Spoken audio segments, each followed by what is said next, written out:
কুরমু আরে আমার নোয়াখাই সরলো ধান ঝাড়ি গুরজু ধান মরিয়া সব মরতে আসছি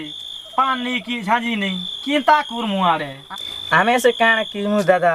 हमें से कहना किसी पारमु सबसे माँ झाड़न गुड़ी कृपा से सब ही पारवा হইব সৎ কইলু আজকে দোসরা দলর মুড়ি বাঁচতে আসছি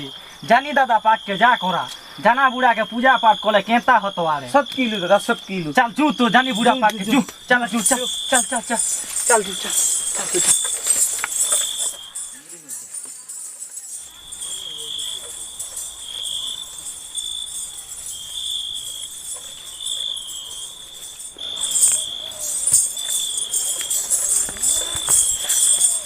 जानी दादा जुआर जुआर जुआर जुआर केनता रे आज नी की काल नहीं जे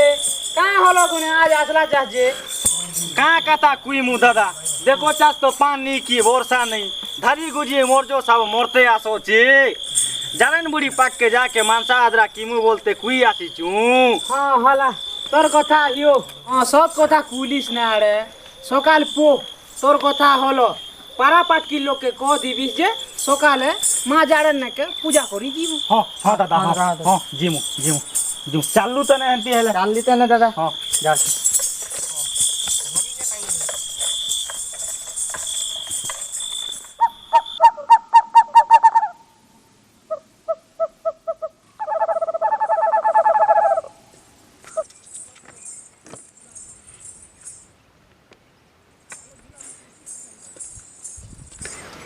ए बाबू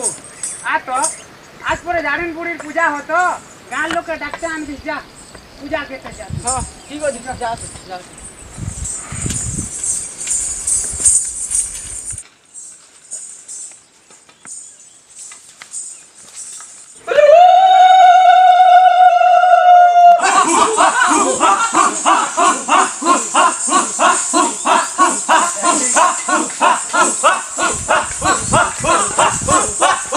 জানি দাদা ডাক দিয়েছে পরে পূজা করি জিমা চালা चला चला चला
আমার जो আছে রে মা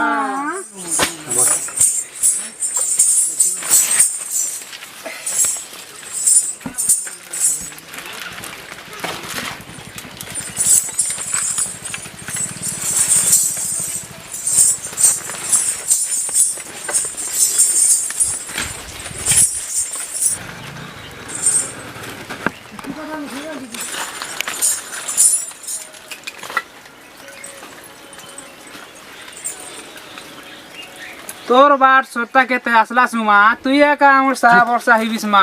तुई का हमर साहब वर्षा हिबिस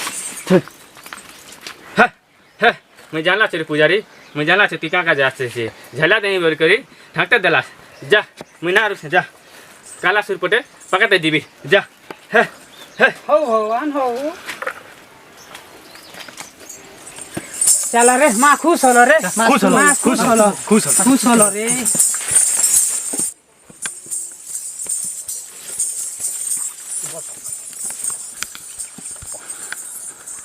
ए बाबू मैंने हे साला के फोटे दिया रे तुई होला ते असला छे इकुआ